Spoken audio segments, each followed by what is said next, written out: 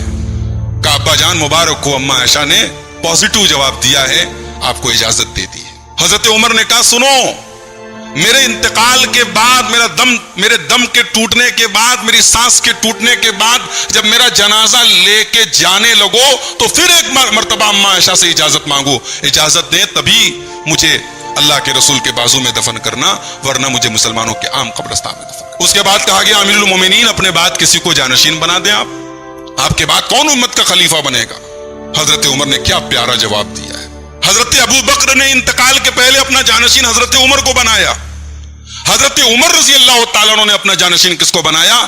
کہا کہ ما اجد احدا احق بهذا الامر من هؤلاء النفر الذين توفي رسول الله صلی اللہ علیہ وسلم وهو عنهم راض.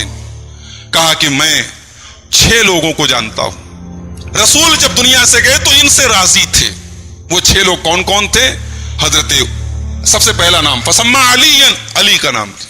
لوگ عداوت اور دشمنی کی کہانیاں سناتے کہ بھئی علی میں اور عمر میں بڑی عداوت تھی, عمر اور فاطمہ میں بڑی عداوت تھی.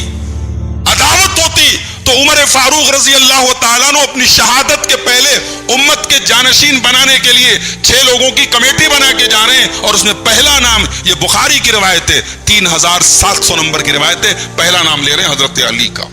فسمى علی, اللہ کے نبی جب دنیا سے گئے تو 6 لوگوں سے راضی تھے جو اس وقت زندہ ہیں. اس میں پہلا نام لیا علی کا, وہ عثمان کا, وہ زبیر کا, وہ طلحہ کا, وہ سعد حضرت سعد کا, وہ عبد الرحمن ابن عوف کا. اپنے بہنوئی سعید ابن زید کا نام نہیں لیا. سعید بن زید بھی تھے ان صحابہ میں جن 10 صحابہ کو اللہ کے رسول نے جنتی کہا تھا, مگر چونکہ بہنوئی تھے حضرت عمر نے کہا نہیں, اب میرے خاندان میں, میری رشتہ داری میں اب خلافت اور حکومت نہیں رہے گی, میرے بہنوئی کو بھی اس لسٹ سے نکال دیا. 6 لوگوں کا نام تجویز کیا. 26 ذی الحجہ سن 24 ہجری کو حضرت عمر فاروق کے اوپر حملہ ہوا اور 4 دن کے بعد 1 محرم الحرام کو آپ کا انتقال ہوا اور اسی دن آپ کو دفن کیا گیا، اور مدت خلافت جو رہی آپ کی وہ 10 سال 5 مہینہ 21 دن کی رہی۔ حضرت عمر کے دور میں شورا کا نظام بڑا زبردست تھا، مسلمانوں کے درمیان ایک سسٹم تھا کہ جو سمجھدار قسم کے ٹاپ یعنی ایلیٹ کلاس ہے مسلمانوں میں، جو پڑھے لکھے سمجھدار لوگ ہیں، حضرت عمر نے ان کی ایک مجلس بنائی تھی، ان کی ایک کمیٹی بنائی تھی اور بڑے بڑے فیصلوں میں ان سے مشورہ لیتے تھے۔ اور آپ کو ایک حیرت کی بات بتاؤں کہ حضرت عمر کی مجلس شورا میں عبداللہ ابن عباس بھی تھے، جو کہ بہت کم عمر تھے، 14-15 سال ان کی عمر تھی۔ تو اعتراض بھی کیا گیا، لوگوں نے اعتراض بھی کیا کہ آپ نے ان بڑے بوڑھوں کے بیچ میں اس نوجوان کو کیوں رکھا ہے؟ کہا کہ اس کے علم کی وجہ سے رکھا ہے۔ اور پھر لوگوں کے درمیان امتحان لینے کے لیے ایک مرتبہ حضرت عمر نے عبداللہ ابن عباس سے پوچھا، بیٹا یہ بتاؤ اذا جاء نصر اللہ والفتح اس سورت کا کیا مطلب ہے؟ کہا امیر المومنین یہ جو سورت ہے یہ رسول کی وفات کی خبر بتاتی ہے، حالانکہ سورت کے ترجمہ میں کہیں نہیں لکھا ہوا ہے بھائی اذا جاء نصر اللہ والفتح، جب اللہ کی مدد آ جائے، اللہ کی فتح آ جائے، فسبح بحمد ربک واستغفرہ انہ کان توابا، تو اے نبی آپ اپنے رب کی حمد و ثنا بیان کیجیے اور اپنے رب سے استغفار کیجیے۔ حضرت عبداللہ ابن عباس نے کہا یہ نبی کی وفات کی خبر ہے، یہ سورت نازل ہو گئی، اس کے چند دنوں کے بعد اللہ کے نبی کا انتقال ہو گیا۔ عبداللہ ابن عباس نے جب یہ جواب دیا، حضرت عمر نے کہا بیٹا جو تم نے جواب دیا یہی جواب میں جانتا ہوں، بالکل صحیح جواب دے رہا ہوں۔ اور پھر صحابہ سے کہا دیکھو ان کو میں نے اگر اس کمیٹی میں رکھا ہے تو اس کی وجہ یہ ان کا علم ہے، ان کی نالج ہے، یہ نبی سے قریب رہے ہیں اور نبی نے ان کے لیے خاص دعا کی ہے، ان کی یعنی جو معلومات ہے وہ بہت زبردست ہے۔ موقع پڑا تو حضرت عمر نے عورتوں سے بھی مشورہ لیا ہے۔ حضرت عمر ایک مرتبہ گشت کر رہے تھے، رات میں ایک عورت کی آواز سنائی تھی، ایک عورت رو رہی تھی اور کہہ رہی تھی تطاول هذا الليل واسود جانبه وارقني الله حبيب ولائبه، یہ رات لمبی ہو رہی ہے اور رات کی تاریکی پھیلتی چلی جا رہی ہے اور میرے لیے تکلیف کی بات یہ ہے کہ میرا محبوب میرے پاس نہیں ہے۔ یعنی وہ عورت جو ہے شوہر سے دور تھی، شوہر اس کا اسلامی فوج میں بھرتی تھا اور غزوے پر گیا تھا، شوہر سے دور تھی اور اپنے دکھ کا اظہار وہ شاعری کے ذریعے کر رہی تھی۔ حضرت عمر فاروق گھر آئے اور اپنی بیٹی حفصہ کو بلایا، ام المومنین حضرت حفصہ جو حضرت عمر کی صاحبزادی بھی تھی ان کو بلایا اور کہا بیٹا یہ بتاؤ کہ شوہر کے بغیر جو ہے وہ بیوی کتنے دن زیادہ رہ سکتی ہے تمہارے حساب سے؟ تو انہوں نے کہا کہ 6 او 7 اشہر، 6 یا 7 مہینے میکسیمم ہے، اس سے لمبے پیریڈ کے لیے شوہر کا بیوی سے دور رہنا ٹھیک نہیں ہے۔ حضرت عمر رضی اللہ تعالیٰ عنہ نے اسی وقت فیصلہ کیا، کہا کہ لا احبس الجیش اکثر من ھذا، آج سے میں یہ فیصلہ لیتا ہوں کہ اپنے فوجیوں کو اس سے زیادہ لمبے پیریڈ تک میں گھر سے دور نہیں رکھوں گا۔ وہ یعنی روٹیشن کا نظام چلے گا، یہ چلا گیا تو گھر چلا جائے پھر اس کی جگہ دوسرا چلا جائے، لیکن 6 مہینے سے زیادہ کوئی اپنے پریوار سے دور نہ رہے۔ یہ حضرت عمر کا نظام شورا تھا۔ ایک مرتبہ قحط سالی کا دور آیا حضرت عمر کے دور میں، لوگوں کے پاس اناج کی کمی ہو گئی، کھانے پینے کی چیزوں کی کمی ہو گئی۔ حضرت عمر فاروق رضی اللہ تعالیٰ عنہ گھی استعمال کرتے تھے گھر میں کھانے میں، انہوں نے گھی کا استعمال بند کر دیا۔ اور طبقات ابن سعد کے الفاظ ہیں جب وہ بغیر گھی کے روکھا کھانا کھانے لگے تو پیٹ سے کچھ آوازیں آنے لگی، تو اپنے پیٹ کو مخاطب کر کے حضرت عمر کہتے ہیں تقرقر واللہ لا تأکلہ حتی یأکلہ الناس، اپنے پیٹ سے کہتے ہیں کہ تجھے جتنا گڑگڑانا ہے تو گڑگڑا لے، اللہ کی قسم یہ بہترین غذائیں تجھے تب تک نصیب نہیں ہوگی جب تک عوام الناس کو نصیب نہیں۔ دنیا کے لیے آج بھی آئیڈیل ہے حضرت عمر کا دور حکومت، دنیا کے لیے حضرت عمر کا نظام حکومت کرنے کا انداز آج بھی آئیڈیل ہے، اور دنیا کے بڑے بڑے پولیٹیشین نے، بڑے بڑے سیاستدانوں نے تسلیم کیا ہے کہ حضرت عمر کے جیسا نظام بہت مشکل ہے، لیکن ایک آئیڈیل نظام حضرت عمر کے جیسا ہے۔ اللہ کی رحمتیں نازل ہو حضرت عمر فاروق کے اوپر، ان کے نام کا لقب پڑ گیا فاروق۔ فاروق کا مطلب حق اور باطل کے درمیان فرق کرنے والا۔ عمر جس کے ساتھ کھڑے ہیں وہ حق ہے، عمر کے ساتھ جو کھڑا ہے وہ حق ہے۔ حضرت عمر کے بارے میں اللہ کے نبی نے کہا تھا کہ اے عمر، شیطان ما لقیک الشیطان فی فج، جس راستے سے عمر تم گزرتے ہو شیطان وہ گلی وہ راستہ بدل دیتا ہے۔ آج بھی اگر انسان عمر فاروق کے ساتھ نہیں کھڑا ہے، عمر فاروق سے بغض رکھتا ہے، ان کے خلاف دل میں بدگمانیاں رکھتا ہے، وہ اپنے ایمان کی خیر منائے، وہ سمجھ لے وہ کس کے ساتھ کھڑا ہے۔ اللہ ان سے راضی ہو اور اللہ ہمیں ان کے نقش قدم پہ چلنے کی توفیق عطا فرمائے۔